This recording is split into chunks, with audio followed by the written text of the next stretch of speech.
Hey everybody, let's just go over the classified balance sheet. So we've already learned about balance sheets and that what they do, which is summarize our assets, our liabilities, and our equity. I apologize, what I have on the screen might be a little blurry, but hopefully you can read it. Anyway, so the difference between a regular balance sheet and a classified balance sheet is that a classified balance sheet simply has more detail. It sort of breaks out uh, each of these categories further. Okay, so assets, for example, are broken into current assets, long-term investments, and plant assets, and intangible assets.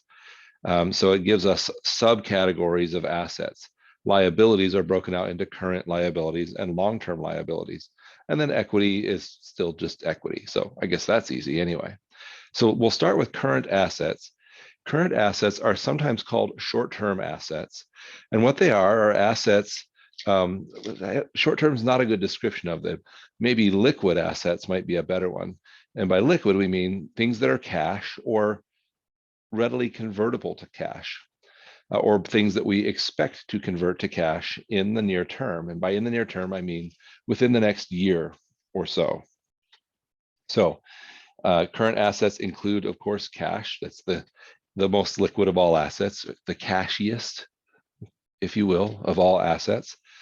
But also short-term investments, accounts receivable. Accounts receivable are short-term in nature because we expect to collect those from the customers that owe us in the near term.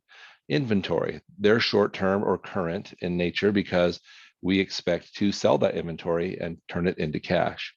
And then prepaid expenses and things like prepaid expenses and supplies are current assets, not because we expect to turn them into cash, but because we expect to use them up or consume those assets in the near term. So those are our current assets. Long-term investments usually mean assets that we don't expect to convert to cash or use up in the next year, but also that aren't necessarily being directly used by the business for our operating. So this has like notes receivable, money owed to us by not necessarily customers, but anybody we've loaned money to. Investments in stocks and bonds, or maybe land that we're not actually using for operations, but that we're holding for future expansion or for future investment. So those are our long-term investments. And then plant assets are those long-term assets, things that we're going to use for more than a year, that we are using as part of our business operations. Usually equipment, buildings, land are the most common ones. And so that's our plant assets.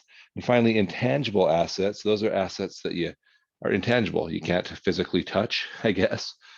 Things like patents and copyrights, things that have value, but are not so tangible as land or equipment. So those are the categories of assets that you'll typically see on a classified balance sheet. Liabilities, the current liabilities just mean debts that we owe that we expect to have to pay within 1 year. And then long-term liabilities are debts that are due in longer than a year. One little feature you might see is that notes payable often are long-term, but oftentimes there's a portion of the note payable that is due within the current year. So you'll also see something like the current portion of notes payable up in current liabilities, and then just notes payable or something like that down in long-term liabilities. Think about like if you bought a car or a house and took out a loan on it, you would have a portion of that you had to pay in the next year. That'd be the current portion of your home mortgage.